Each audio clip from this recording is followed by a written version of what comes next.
I don't know if you can see the raven keeping watch over the water tank.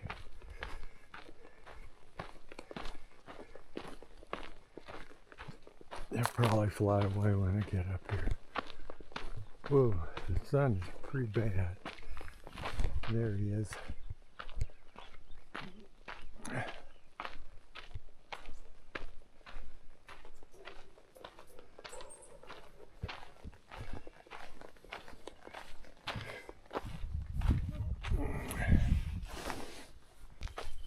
So this is Mike's place, and looks like good water. I'm thankful for it. I also rinsed out some of my clothes. They get so full of salt that they just don't dry out. I mean, salt from perspiration.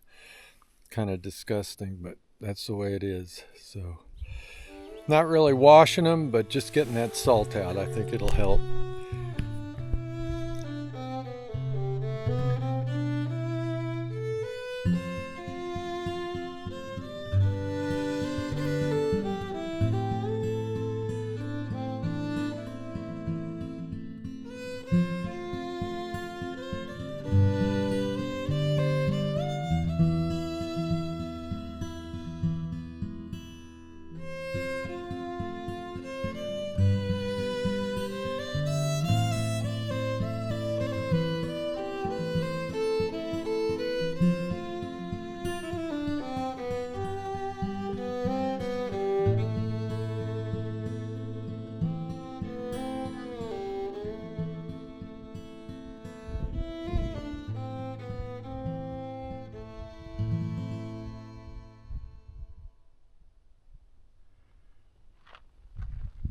A view from the trail.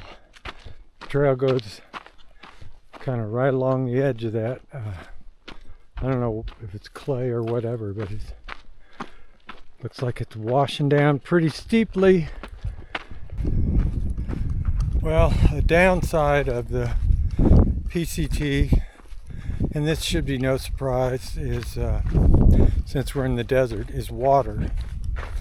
And it seems like it's plentiful or there's nothing. So yesterday, late afternoon, I was hoping to top off before I camped, and there was a water source that was listed as reliable by Far Out, which is an app that is used for these trails.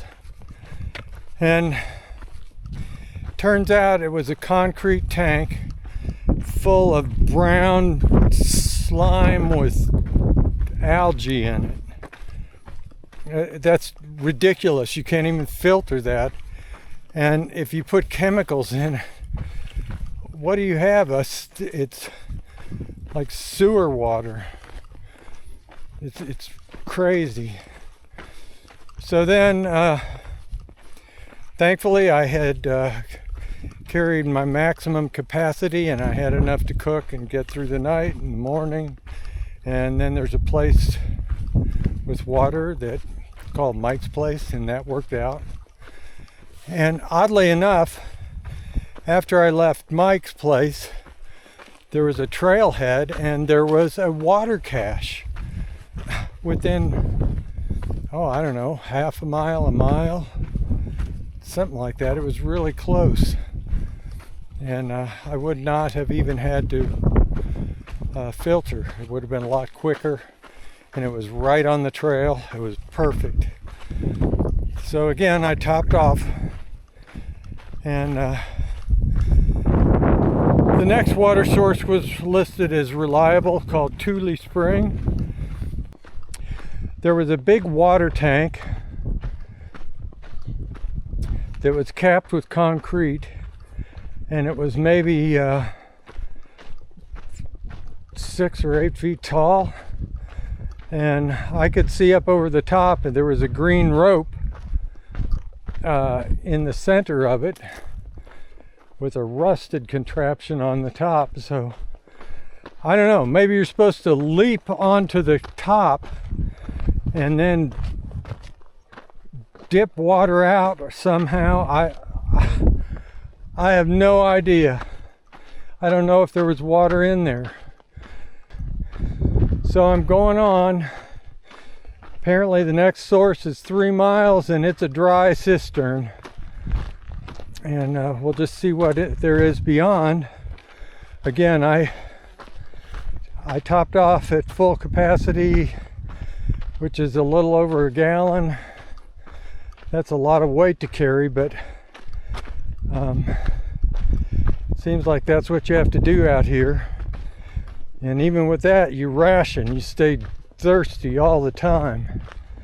It doesn't take long to, and when I get to a good water source, I do what they say, what they call cameling up, which means you drink your fill and then some. But drinking your fill and then some doesn't last very long in the dry air, especially when you're working as hard as a hiker is.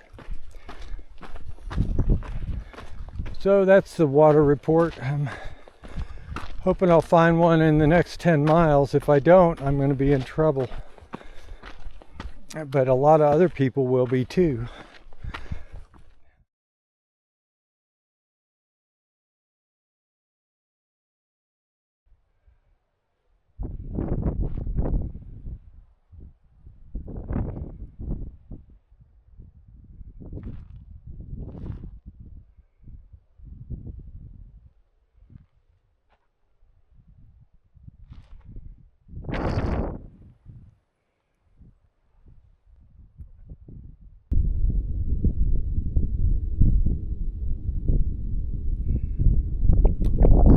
It's interesting that pool of moisture in that valley hasn't spilled over into this other valley. You can see down there the trail I came up. It's going to be a lot of steep climbs today. Well, just about like everything else on the trail, there are myths. And one of them is that the PCT is long, gentle grades. Not in the San Jacinto Mountains. We've been going up and down and up and down, and pretty steep. Steeper than the average part of the AT, but it won't last forever. Right now we're at about 6,500 feet, and we're headed to over 8,000. Should be pretty chilly up there, but supposedly the snow's melted and it should be good footing. And the thing is, we were at about 6,000 feet and we dropped down. See that mountain over there? Or maybe it's that one off in the distance. Yeah, that's it. We were on that one. It was about 6,500. And then we dropped down to 4,000. And so lots of elevation change.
Yeah, I just can't seem to get rid of the snow.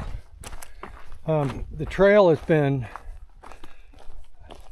it was well-built trail, but it hadn't been maintained. And there are over 100 blowdowns. And some of them are really challenging to get over. And it's very rugged terrain.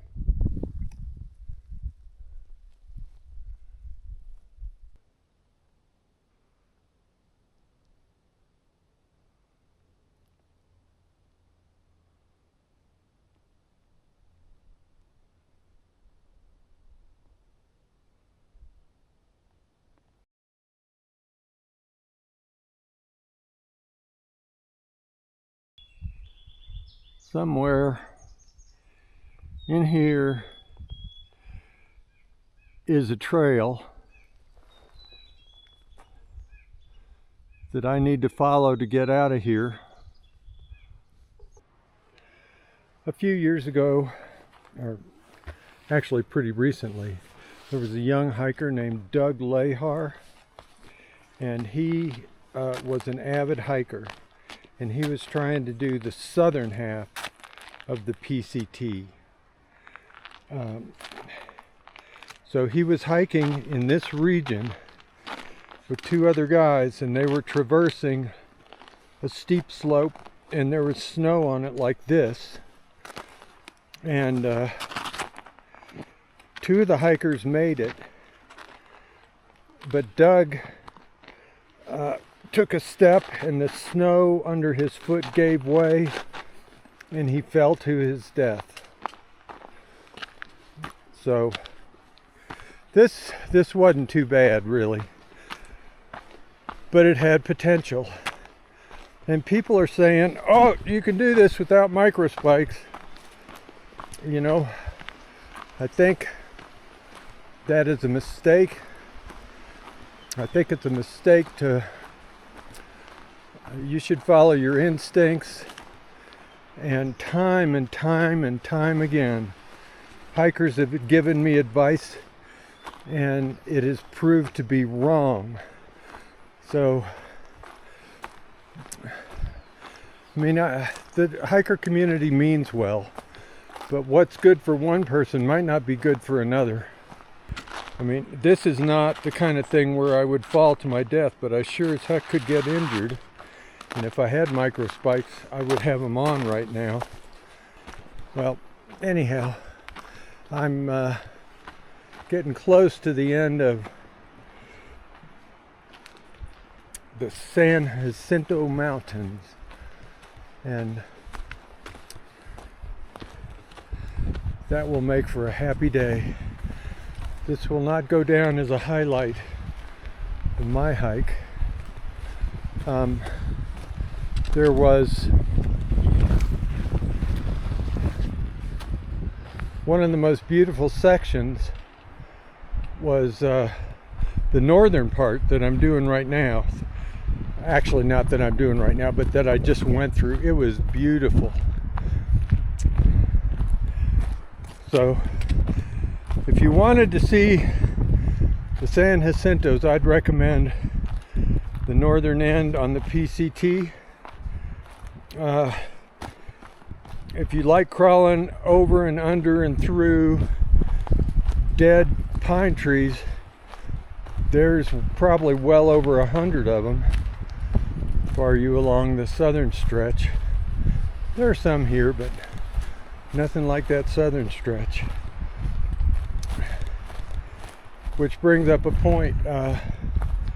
You can prepare and plan all you want and decide how many miles you're going to do that day, but believe me, the trail rules. I was doing switchbacks all up and down those mountains all afternoon. They were gentle and easy. I hope you can hear this. Finally made it down. I'm talking about 5 or 6 hours of switchbacks. Oh, somebody lost a glove. I'll see if I can see him and get it to him. So I don't know if you can see, there's a interstate way over there, and I'm going to get picked up and get a motel room.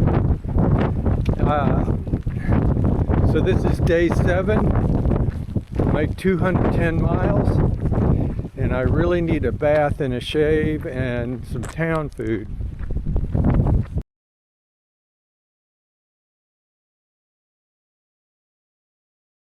So I thought I'd show you what I got when I got into town, what I bought to eat.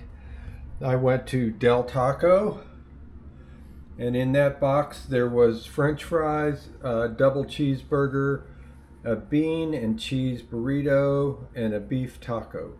It was really good. I've never eaten at Del Taco before. I got a half gallon of milk. I love milk and cookies or milk and cereal. So you can see that's about half gone, and I got some cereal. That box is about half gone. I got a large coleslaw from Kentucky Fried Chicken and a large mashed potatoes and gravy. That's been eaten. I got 4 biscuits, a bucket of chicken. It's all dark meat. I prefer dark meat. It was 14 pieces, all legs and thighs. I think I still have 8 or 9 pieces, so I'm just getting going on that. I had a fruit splash ginger ale. I got an aloe vera drink that I just drank on the street as I was coming by, and I got a little box of cookies from Milk and Cookies. So I still have more to eat today, and hopefully some of that goes on at as fat as I can as I leave the trail or get back on trail. I'll have calories in me. Also, my lips got chapped yesterday, and I'll have to get my lip balm out. And I'm going across the street and getting shavers so I can get rid of this mess on my face. I'm also kind of reorganizing my pack, which I haven't done in a while. So it's quite a mess, but this is what it looks like right now. It's a lot of stuff, isn't it? We call that a yard sale. And I've got some clothes there. I got stuff hanging up. I even took my sleeping bag out. It's up there on that rack, just to let it fluff and air out so it doesn't get stagnant. So I've heard I've got a 10-mile section in coming up that is essentially a washed out trail that follows a creek bed. The good thing is there should be good water along there, but it's people have complained a lot about how tough walking over rocks is, and I'm hoping my training in Pennsylvania will serve me well on that section. Also, there was a fire, and there's a burnt out section of trail. The fire is out now, but they don't want people on that trail, so I'll have to skirt around it, and because the trail is flat out closed, and they will fine you if they catch you on there.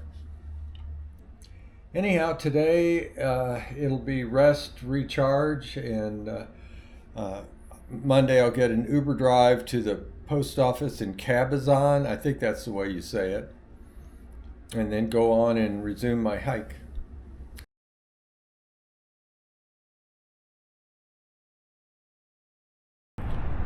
Yeah, I'm at, what is this place? Cabazon? Yeah, we're on the underpass of Interstate 10. Yeah, we're on the underpass for I-10. Actually, it's like a median, I think. But I'm here with a fellow hiker who's trying to hike this thing real fast, and I'll let you meet him. This is kind of a hiker haven. It's got a water resupply, but this is Jackrabbit, and tell them what you're trying to do. Yeah, so I'm trying to hike the calendar year Triple Crown, fastest known time. The current record is 234 days for all 3 trails. And the average miles per day is 32.4. So right now my average is 32.9, and I'm just trying to stay above that the whole way. So what other trails have you done? So I did the AT in 2021, and then I did the PCT in 2022. And then I've run 100-mile races. I have a 160-mile FKT in Illinois. And then, yeah, just a big-time trail runner as well as thru-hiker. So I didn't realize you were doing a calendar year Triple Crown. Yes. So what other trails have you done this year? Oh, none this year. So I'm starting on the PCT with hopefully the highest chance to not have to, one, skip around.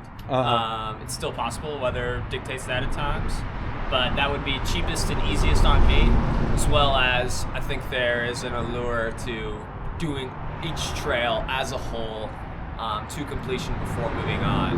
Oh, absolutely. So that's why I've kind of started where I am and doing what I am now. So after the PCT, where are you going to go? So PCT northbound to start, CDT southbound, AT southbound is the plan. Okay. So I shouldn't have any weather issues on the CDT, be smack dab in the middle of the year. Okay. And then the AT, I need to start the AT before the middle of October.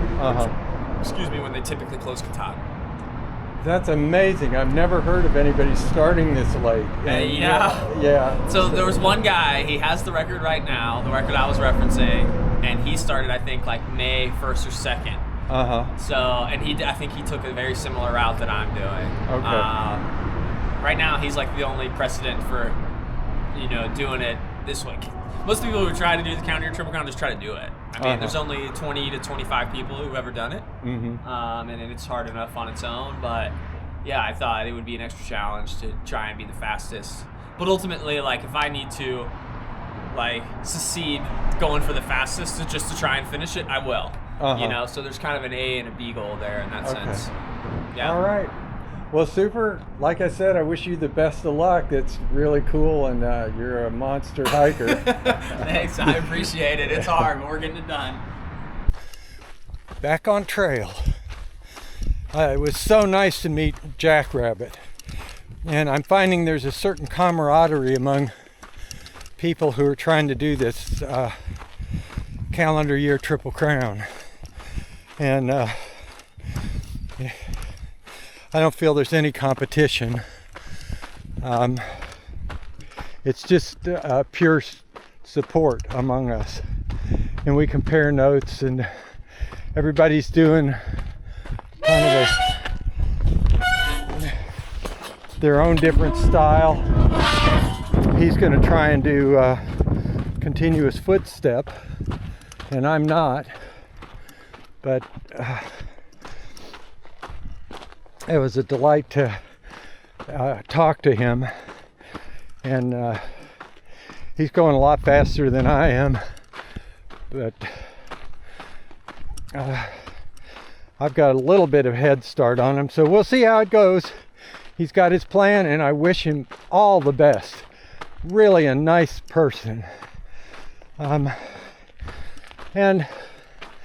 I thought I'd start a new little segment of my hike. You learn a lot out on the trail, and so I think I'd like to air that in the form of one thing I learned today, and I'm not going to hold hard and fast to that rule, just things that I learned along the way.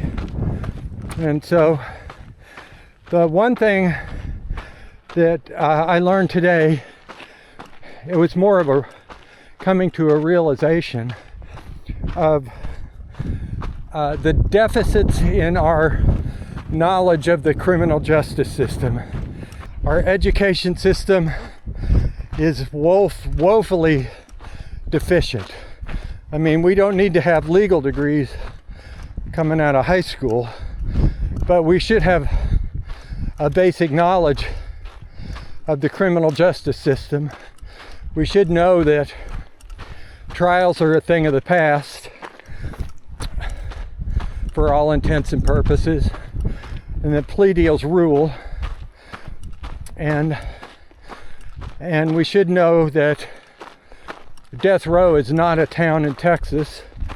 We should know what incarceration means and what a false confession is, and on and on and on. Most Americans get their knowledge of criminal justice from television and all those shows that make heroes of prosecutors and police, and most prosecutors and police are heroes, but there is another side too, and we need to hear about that as well. Okay, this is the trail, which is fairly distinct, but I think that the trail continues in that washed out creek bed for 10 miles, and there's no distinct trail through there, so it'll be a bit of a leap of faith, I think. At least I know what to expect. So as expected, Jackrabbit passed me, and we chatted a bit and took selfies, and I'll continue on the trail, and he'll probably pass me again, and I have no problem with that. I hope he flies and gets the record. We'll see. Here is some really unique trail.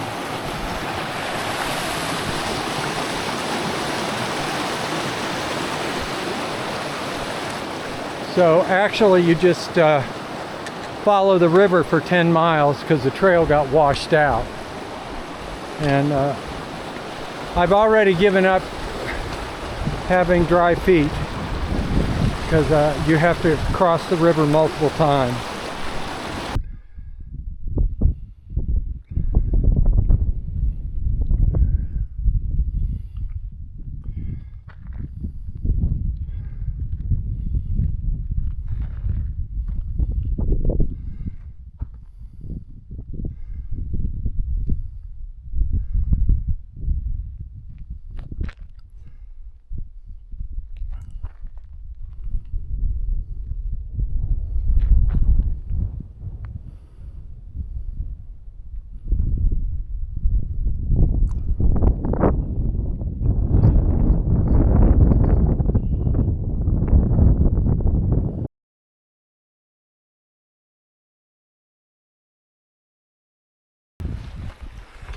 I love to see the golden glow of the sun on the tops of mountains in the morning like that.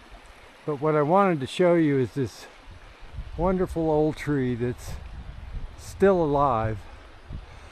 And during the flood, you can see how high the water went. And as I get closer, maybe I can tell you. Okay, these are my trekking poles. I'm 6 feet tall and the trekking poles are about 3 feet. So, and I'm not reaching the top, so 6. Alright, so it was 10 or 12 feet up, and it just ground this one side of the tree, all the bark and so forth. And it embedded gravel in it even. See, right there is a piece of gravel. So water is a powerful force. The trail that used to run along here got wiped out, so we're following a creek bed. Yesterday, I was following what was actually a river bed, and I went up that wash for about a mile before I realized I was on the wrong track, and so I got a couple extra bonus miles. Love them. I'm the king of bonus miles. Just call me Magellan. I cowboy camped last night, which meant I just put my pad down and my sleeping bag and went to sleep. It saves a little bit of time, and it was an okay spot because there's not much living here, so I wasn't worried about ants getting into my food or anything like that. And I slept really well. Not sure how long ago the fire was, but it's a sad thing to witness.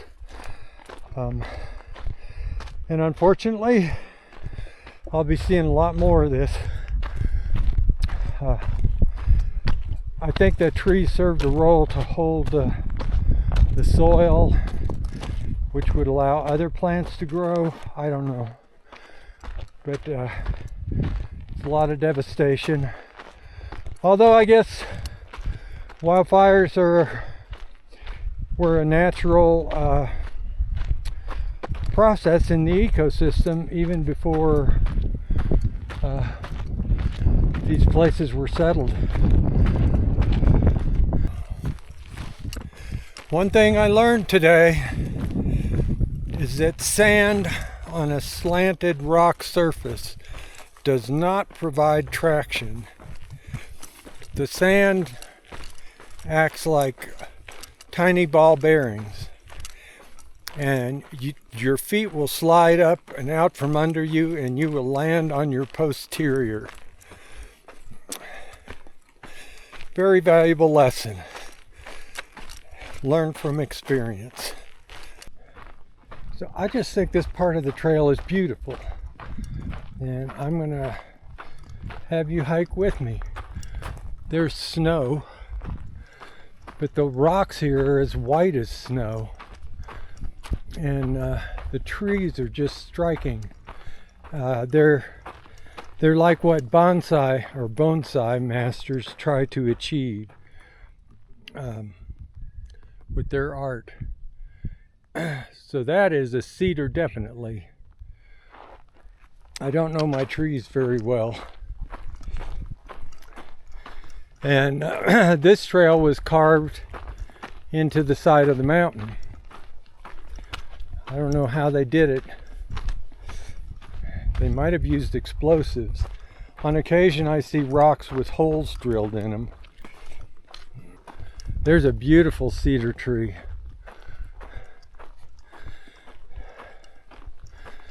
And I don't know if the rock fell against it or the tree grew against the rock. But I'll show you the little valley here.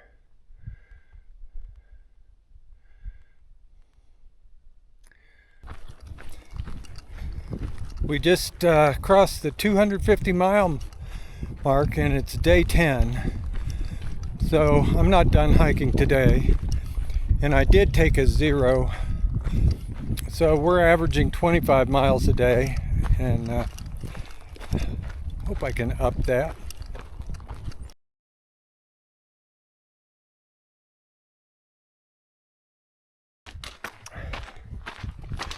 Okay, I met a hiker yesterday standing in the middle of the trail, and she was distraught. She said she was lost,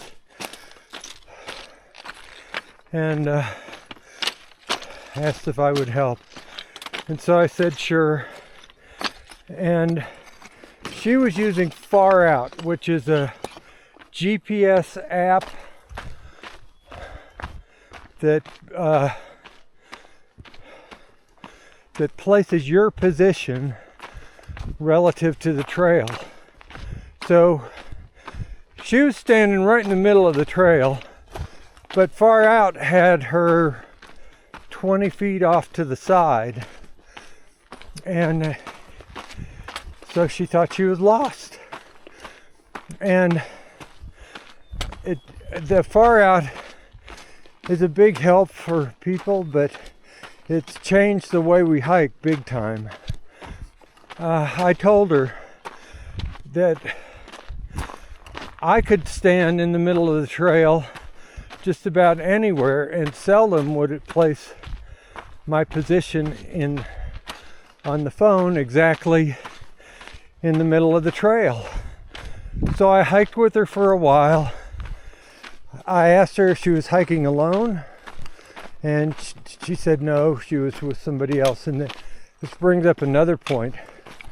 It is really hard to hike together because people have different hiking speeds. And they worked it out. They said, or she said that the other person she was hiking with was much faster. And so the faster person would stop for lunch and wait for the hiker I met. And then after lunch, the hiker would select a camping site. The fast hiker would select the camping site, and the slower hiker would catch up with her. But I've met several pairs of people that have been hiking together, brothers, in-laws, etc. And it's always a problem. One might want to hike faster or longer, and the other is struggling to keep up, and it's not fun. Some new and exciting trail for your hiking pleasure. I've already gone down once today. I have holes in both my knees, or my pants at the knees. Probably holes in the knees too. Sort of feels like it.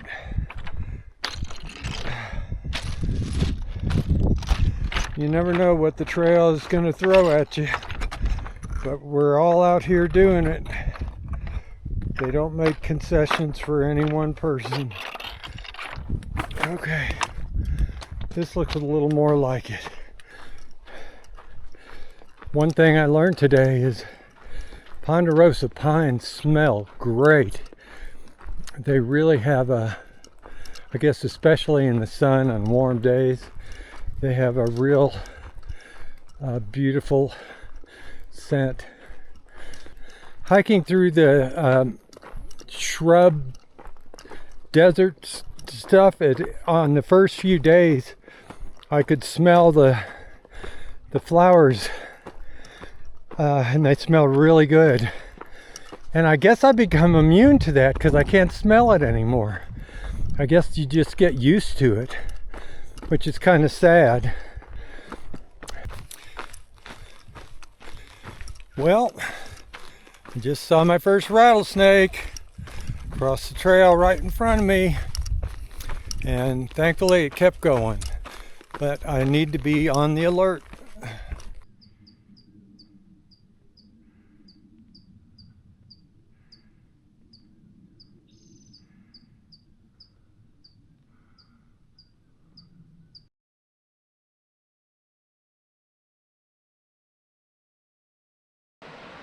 This is Deep Creek Gorge, and I camped here last night. The sides of this thing are just incredibly steep for the most part. As I was hiking last night, it was steep up above me, the bank, and as I looked to my right, it was just an abyss a lot of times, virtually straight down. Just crossed that bridge. It's the third nice, really well-built bridge that I've crossed on the PCT, and they would have had to airlift the materials in. It's a pretty stout, significant bridge with a lot of steel in it. Really well done.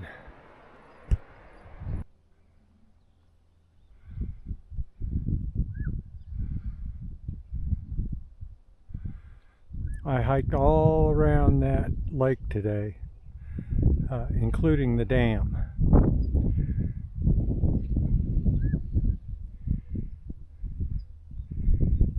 Looks pretty far away, but we were just there a couple hours ago.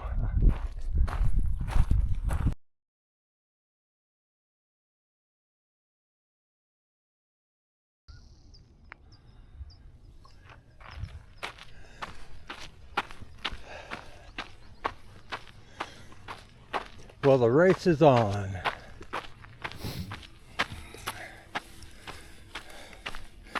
This is going to be a complicated day. There is a trail closure because of a fire. The fire's over, but for some reason they've closed the trail, and they're very serious about it. I've been told that they fine people if they catch them there, even though I've never seen an official on the trail or law enforcement. But the problem is I've got to get to Wrightwood to pick up a package, and the post office closes at 5. So ordinarily I'd be able to get there no problem, but apparently the way to Wrightwood is after that closure or something. Anyhow, it is tricky. And this morning I woke up and got packed up and got on the trail, or what I thought was the trail, and it led me to a dry creek bed far out, which is a phone app that everybody uses. Is I found to be very unreliable, and this morning it decided not to work. I mean, it came up, but it wasn't doing what it was supposed to do. So luckily I had phone service, and I called my family to help. And get this, the GPS satellite tracker decided not to work, and so they couldn't help me. And so I just stopped the tracking on the little device and restarted it, and it worked. But you practically have to be a computer scientist or an IT specialist to hike anymore. There is some absolutely terrifying landscape out here, or at least for me. And the PCT does not shy away from it.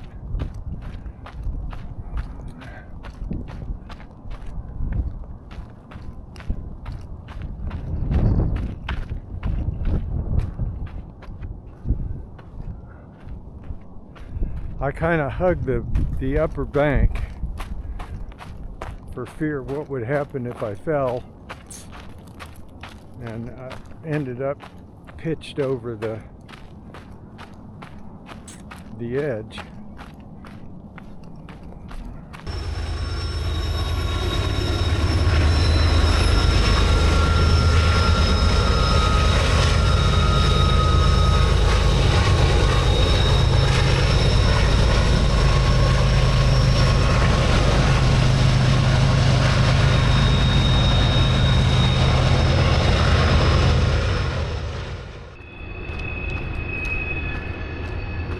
There were 4 engines to pull that train over the pass. Now, if you were in the southeast, they would call that not a pass, they'd call it a gap. And if you were in the northeast, they would call it a notch. So, a little bit of regional differences there.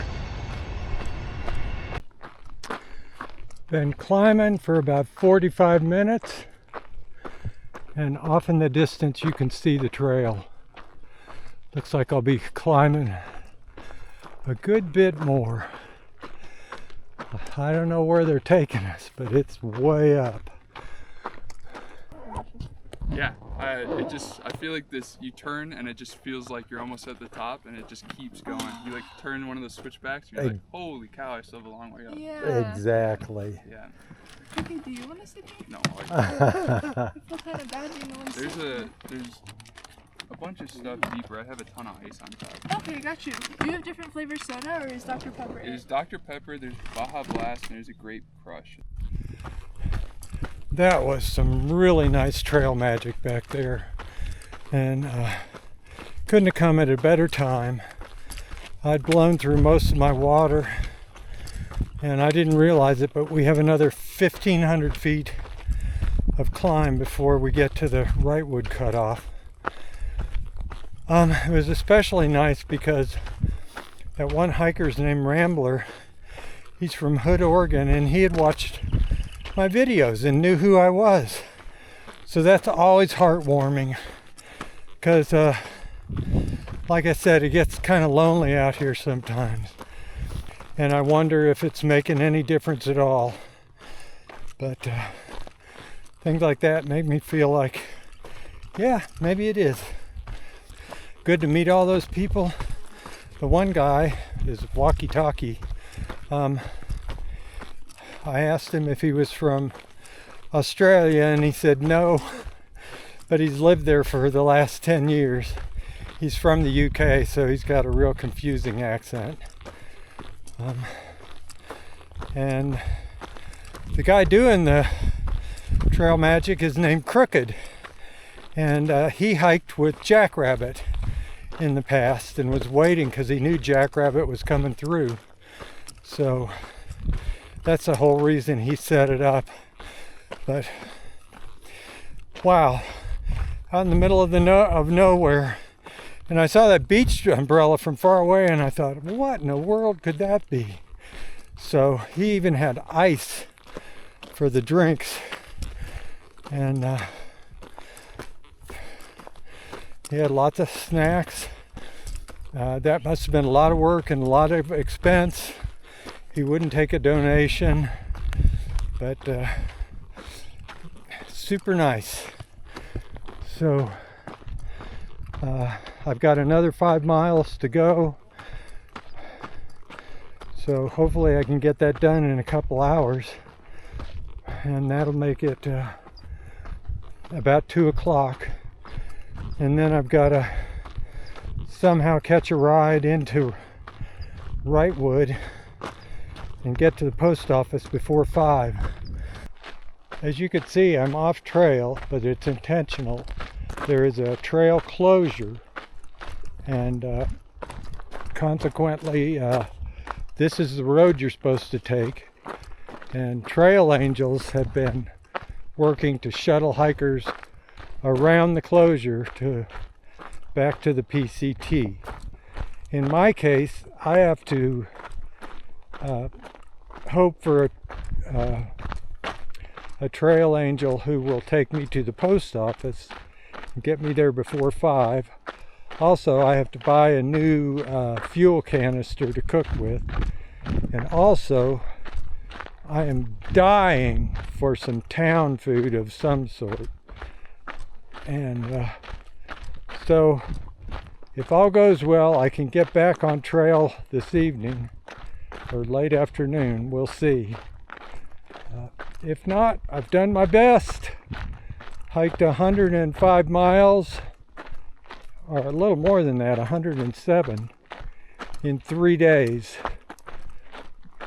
So it was pretty grueling. As you can see, the trail angels won't come up this road. This road is for Jeeps or things with high clearance. So the one thing I've learned today, actually I've learned over the course of several months, is that people will post things and you cannot trust what they post. In this case, it was that microspikes were not necessary in the San Jacinto Mountains. I think that was wrong. I've talked to a lot of other hikers who agree with me. And so if you're fit, athletic, used to hiking in the snow, and you hit it when the conditions were right and had an easy time, good for you. But don't be telling people that microspikes weren't needed. There was one guy who slid off the trail and luckily was able to grab a tree, or he would have gone another 500 feet according to his father. And then the other thing that had me down was the water situation. I knew it was bad in the desert, and I've talked about this before, but just the fact that some of the listed water sources were not filterable, really, in any practical sense. So all that combined really had me down, and so I've learned I just carry over a gallon of water with me at all times, and I top it off whenever I have the opportunity, and it's worked for me so far. So also, there have been some really nice trail magic and people putting water caches in odd places, and boy, they are saviors. Just holy smokes, does that make my day. So thank you, whoever you are. Thank you to Crooked today for his water cache and trail magic. It just meant the world to me. Okay, folks, I need to be careful here. This one looks to be the real deal. Oh yeah, that's the real deal.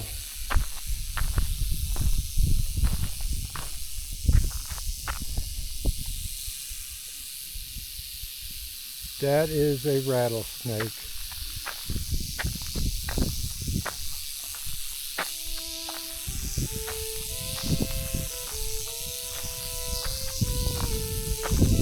Okay, I don't want anything to do with you. Good choice.